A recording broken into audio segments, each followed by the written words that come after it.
Hi everyone, I am Rahul Patil. Welcome to another lecture series of heat transfer. तो पिछले lecture में हमने Newton's law of cooling के बारे में डिस्कस किया था।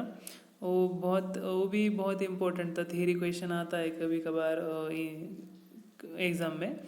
पर आज जो हम लेक्चर डिस्कस करने वाले इलेक्ट्रिकल एनर्जी से मैंने पिछले लेक्चर में भी उसका जिक्र किया था कि अगले लेक्चर में हम इलेक्ट्रिकल एनालॉजी के बारे में डिस्कस करने वाले हैं। तो जो टाइम आएगा गाइज वो बहुत इम्पोर्टेंट है क्योंकि ऐसा टॉपिक है हर न्यूमेरिकल में इसका यूज़ होता है हीट ट्रांसफ़र के इस यूनिट के। ये जगह अगर आपको समझ में आ गया तो आधा न्यूमेरिकल वहीं पर सॉल्व होता है और बहुत इजी है। कुछ रेजिस्टेंस के फॉर्मूले याद रखने रहते याद मैं पूरा पढ़ाऊँगा डेरिवेशन के साथ। कभी कभार पूछते वो भी तो कंडक्शन कन्वेक्शन अलग अलग रहते और इलेक्ट्रिकल एनालॉजी और उसके रेजिस्टेंस के फॉर्मूले तो लगते बहुत सिंपल छोटे छोटे फॉर्मूले रहते। तो आज पूरा लेक्चर देखना। अगर आपको ये समझ में नहीं आएगा तो आपको बहुत डिफ़िकल्टी होगी न्यूमेरिकल सॉल्व करने के लिए। तो स्टे ट्यून। उसके पहले मैं यूनिफॉर्म हीट फ्लक्स के बारे में बात करना चाहूँगा। ऐसे मुझे याद में आया था वाइवा में कभी कभार पूछा जाता है कि यूनिफॉर्म हीट फ्लक्स क्या है। जितना हीट ट्रांसफ़र रेट स्टार्ट में होता उतना ही एंड में होता, उसे ही यूनिफॉर्म हीट फ्लक्स कहते हैं। मैं पहले से बताते आ रहा हूँ कि क्यू जितना एंट्री उतना बार वही है। कभी कभार वाइवा में पूछा जाता है इसलिए मैंने बताया सिर्फ जीके के लिए। अब आते हैं अपने मेन मुद्दे पे इलेक्ट्रिकल एनालॉजी। तो इलेक्ट्रिकल एनालॉजी वो बेसिकली 4-5 टाइप के होते हैं। कंडक्शन कन्वेक्शन पैरेलल और सीरीज़ के लिए अलग अलग रहते हैं। तो आसान है, सिर्फ ध्यान से लेक्चर सुनना। आज थोड़ा सा मैंने पेपर पे सॉल्व करके ये बताने वाला क्योंकि वो थोड़ा एडिटिंग में प्रॉब्लम होता और इस पे ज़रा सभी बातें मैं लिख सकता हूँ तो इसलिए मैंने आज ये तरीका अपनाया। तो देखना। तो पहला इलेक्ट्रिकल एनालॉजी फॉर कंडक्शन। तो पहले हम कंडक्शन के बारे में इलेक्ट्रिकल एनालॉजी कैसी इफेक्ट करती वो देखेंगे। तो कुछ नहीं, इसमें कंडक्शन के लिए मैंने बताया था कि कंडक्शन फोरियर भाई ने बताया था। तो उसका एक बेसिक फॉर्मूला है कि Q conduction is equal to K A by L T1 minus T2। एक मिनट में थोड़ा मार्कर यूज़ करके आपको समझाता ये सभी बातें।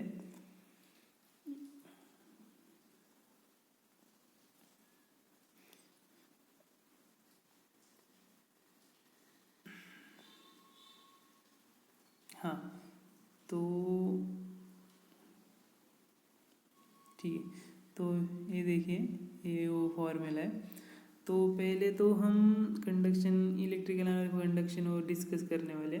तो यहाँ पर क्या है हमेशा का जरिए एक स्लैब कंसिडर किया है जिसमें से ये T1 टेम्परेचर T2 है और ये T1 टेम्परेचर जिधर है इधर का पूरा सरफेस हॉट है। मान लो किसी हॉट कॉइल से वो गर्म करते रह रहे तो पूरा सरफेस T1 का हॉट हो गया और आपको पता है कि हॉट से कोल्ड ही टेम्परेचर पास होता है इसलिए T1 से T2 इस तरह टेम्परेचर पास होता जा रहा है। तो ठीक है। अब क्या होता है T1 is greater than T2 और इस स्लैब T1 का टेम्परेचर T2 से ग्रेटर है अभी मैंने बताया। और एक बात है इस स्लैब की एक लेंथ है और इसका एक एरिया भी है। ये लेंथ है ऐसा और इसका एक एरिया भी। तो ठीक है। अभी इलेक्ट्रिकल एनालॉजी क्या हमें सिंपली एक इलेक्ट्रिकल सर्किट जैसे एक्ट कर दी उसको उससे कंपेयर करना है। करंट जैसा पास होता है इलेक्ट्रिकल सर्किट वैसे सेम तरीके से यहाँ हीट भी पास होती रहती स्लैब से। तो सेम है इसलिए हम यहाँ ओम्स लॉ से थोड़ा कंपेयर करके वो सीखे। ओम्स लॉ हमने जो बचपन की बातें हैं हमारी। ओम्स लॉ क्या है basically current through the conductor between 2 point is directly proportion to voltage potential difference across 2 points. मतलब ये आपको ज़्यादा समझ में नहीं आएगा मैंने जो अभी बताया, तो सिंपली बता देता हूँ। वो क्या मतलब बेसिकली यहाँ पर देखो, हाँ, तो उसका फॉर्मूला है ओम्स लॉ का, V equals to I R. V मतलब पोटेंशियल डिफरेंस। अब देखो पोटेंशियल डिफरेंस मतलब उसका उसका यहाँ पर डिफरेंस है और यहाँ पर टेम्परेचर डिफरेंस है। यहाँ देखो डेल्टा टी और ये V potential difference means current का डिफरेंस रहता है, प्लस माइनस है नहीं डिफरेंस रहता। अभी यहाँ पर भी देखो कि सेम है, मतलब ये दोनों आप कंपेयर करेंगे सभी बातें आपको सेम दिखाई देगी, सिर्फ उनका नोटेशन अलग है। मतलब यहाँ पर भी देखो क्यू पास हो रहा यहाँ से, यहाँ पर आई पास हो रहा, इधर रेजिस्टेंस भी है, इधर बीच में रेजिस्टेंस रहते, इधर भी रेजिस्टेंस रहते, मतलब वो पास के नहीं कुछ तो रेजिस्टेंस रहते हैं ना इस लैब में भी, और यहाँ पर भी इलेक्ट्रिकल सर्किट में रेजिस्टेंस है। और एक बेसिक बात है सॉरी कॉमन बात है कि यहाँ पर भी हॉट स्लैब में हॉट से कोल्ड की तरह टेम्परेचर पास होता, टेम्परेचर डिफरेंस के वजह से। यहाँ पर भी देखो प्लस और माइनस है, और प्लस ज़्यादा और नेगेटिव, प्लस ज़्यादा रहता और माइनस कम रहता। तो उसी तरह जहाँ टेम्परेचर डिफरेंस के कारण हॉट से कोल्ड टेम्परेचर पास होता, उसी तरह ज़्यादा से कम की तरफ इलेक्ट्रिकल ये करंट भी आए पास होता रहता है, यहाँ से आए ऐसा पास होता रहता है सर्किट से। वो मतलब V मतलब पोटेंशियल डिफरेंस। तो V is comparing to delta T and Q is comparing to I। तो ये बेसिक बात है, इस ध्यान में रखना। क्लियर अप मैं करता। अब इस आप आई होप मैंने अभी जो बताया वो समझ में आएगा। अगर नहीं समझ में आए तो पहले फिर से पीछे लेके ध्यान से देख लो, पर ये समझ ही लेना, और कुछ डाउट है तो कमेंट में पूछना, मैं बता दूंगा। तो अभी जो सारी बातें मैंने की, अभी हम क्या कह रहे, सिंपली एक ध्यान रखना, हमें क्या करना है कि ये जो फॉर्मूला है क्यू कंडक्शन का, सॉरी एक क्यू कंडक्शन का और एक ओम्स लॉ का, वो पूरा का पूरा एक दूसरे से कंपेयर करना है। तो यहाँ क्यू कंडक्शन है, क्यू को कंपेयर आई करना, मैंने पहले बताया था पीछे भी कि क्यू को आई से और वी को किससे, टेम्परेचर डिफरेंस के, मतलब डेल्टा टी, और वी मतलब के पोटेंशियल डिफरेंस। तो क्यू कंडक्शन, तो यह जो V equals to I formula R, I V equals to I R formula है, तो उसको थोड़ा कंसिडर करेंगे इस क्यू कंडक्शन के फॉर्मूले की तरह। तो क्यू कंडक्शन और इधर आई, ओके, तो इक्वल्स टू और फॉर्मूला क्या है कि A/L T1 माइनस T2। तो यहाँ पर भी ऊपर जो टेम्परेचर डिफरेंस है, यहाँ पर पोटेंशियल डिफरेंस, और नीचे आर आ गया। अब हमें क्या करना कि ओम्स लॉ का जैसा इलेक्ट्रिकल एनालॉजी का फॉर्मूला है, मतलब करंट का कि V/R, तो नीचे रेजिस्टेंस है, तो हमें इस क्यू कंडक्शन के फॉर्मूले में भी रेजिस्टेंस नीचे लाना है। तो इसमें क्या है, पोटेंशियल डिफरेंस सिर्फ ऊपर है और बाकी का रेजिस्टेंस नीचे। तो हमें भी सिर्फ यहाँ पर टेम्परेचर डिफरेंस ऊपर रखना है डेल्टा टी, और बाकी का नीचे लाना है। तो मैथ्स लगे simple, now relate the conduction and Ohm's law, वही मैंने जो अभी बताया था। तो एक मिनट, हाँ, तो हमें दोनों फॉर्मूले सिर्फ कंपेयर करने हैं अभी। अभी देखो क्यू इधर लिखा है, यहाँ पर क्यू है, यहाँ पर क्यू है, और V/R यहाँ पर, और KA T1 माइनस T2/L। तो R रेजिस्टेंस नीचे, तो सिर्फ V इधर जैसे पोटेंशियल डिफरेंस सिर्फ ऊपर है, तो यहाँ पर भी टेम्परेचर डिफरेंस ही ऊपर होना चाहिए। तो नीचे लाया उससे कंपेयर करते हुए V/R से, तो नीचे आके KA/L के नीचे आया, तो सिंपल मैथमेटिक्स से क्या होगा L/KA। ये तो आपको समझ में आया होगा, बहुत सिंपल है। तो अब हेंस अब क्या होगा, फॉर्मूला सिंपली अभी कंपेयर करना है, अभी लास्ट का पार्ट है अभी। तो अभी इधर क्या हो गया, उस पूरा का पूरा कंपेयर हो गया V/R। तो V क्या है, पर हमें क्या कंडक्शन का लेगा, इलेक्ट्रिकल का थोड़ा मतलब मैंने अभी बताया था कि V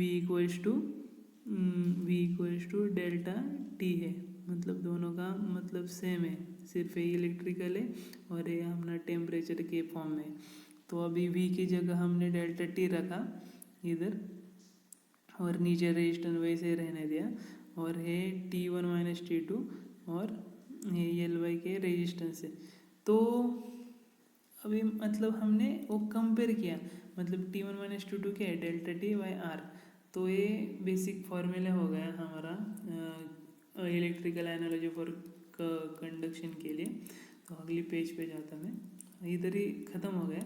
अभी सिर्फ हमारा रेजिस्टेंस क्या हो गया फिर कंडक्शन के लिए, इलेक्ट्रिकल एनर्जी कंडक्शन। तो कंडक्शन का रेजिस्टेंस हो गया R equals to L by K. अभी यहाँ पर देखो ना, आपको दिख रहा होगा, जूम करके देखा था आपको। तो यहाँ पर देखो ये दोनों हो गए, ए और A R A L by के। तो ये कंडक्शन का बेसिक आर का फॉर्मूला हो गया। तो ठीक है, अगली पेज पे जाता। तो यहाँ पर देखो सिंपली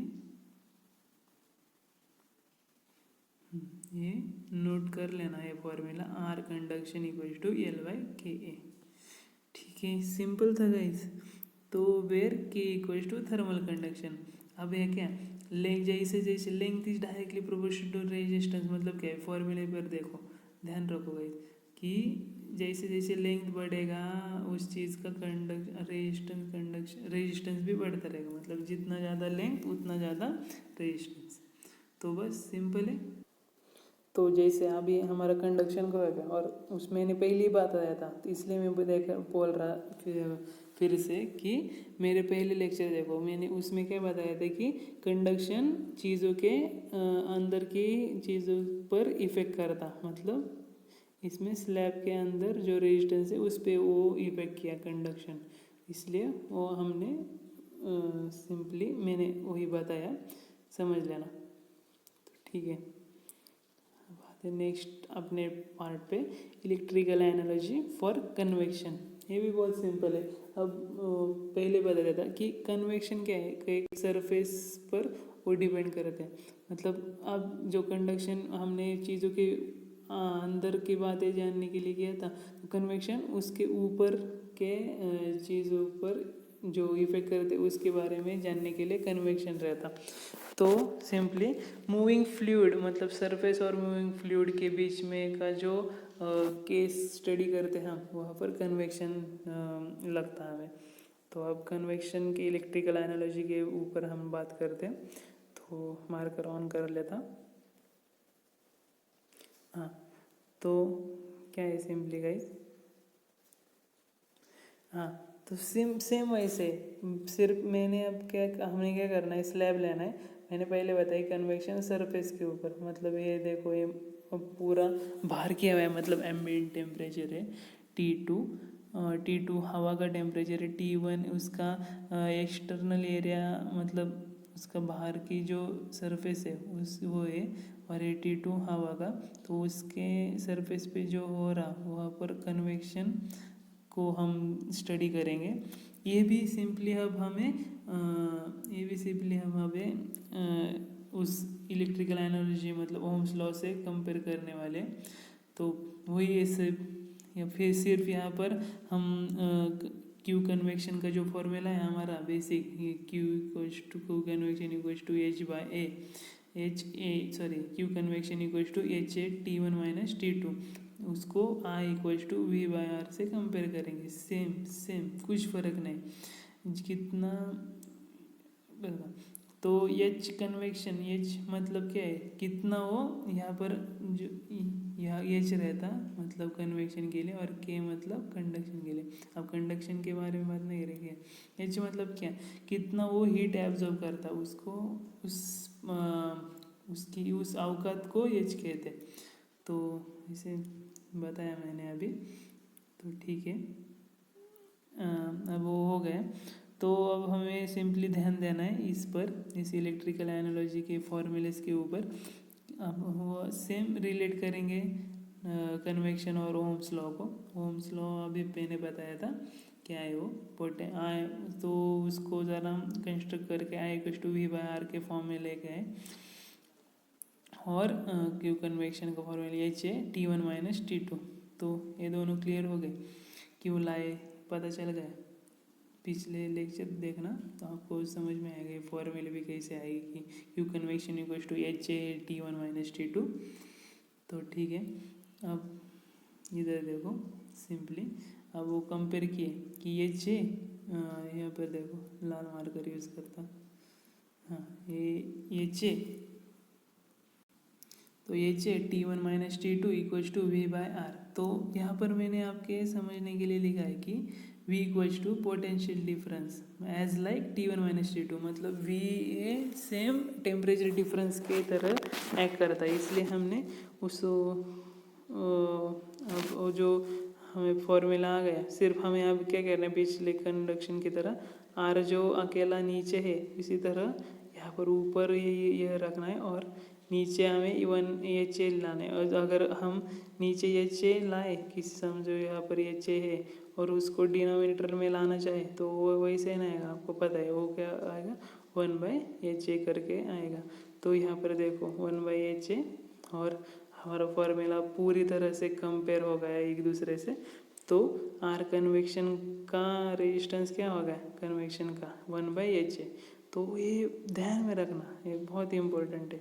आर कन्वेक्शन का है 1/HA और कंडक्शन का क्या है आर कंडक्शन ध्यान में है L/KE।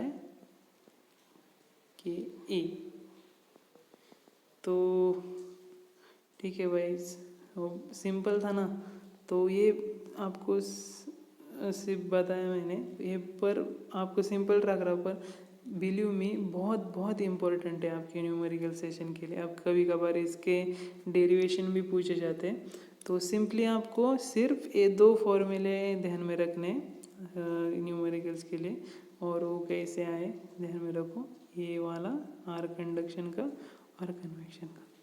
तो ठीक है गाइस, आज के लिए सिर्फ इतना ही करते हैं। अगली बार ज़्यादा बर्डन लोड नहीं लेना चाहते हम, तो अगली बार क्योंकि थोड़े से बड़े इलेक्ट्रिकल एनर्जी है, रेजिस्टेंस आर इन सीरीज और रेजिस्टेंस आर इन पैरेलल, फिर मैं आपको एक क्वेश्चन करने के लिए दूंगा।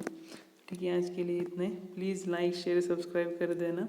पिछले वीडियो अगर आपने नहीं देखा है तो डिस्क्रिप्शन में लिंक ले दूंगा, प्लीज़ कीप सपोर्टिंग। तो इससे मैं मोटिवेट रहता हूँ कि पूरा लेक्चर डालता रहो। तो ठीक है, थैंक यू, बाय।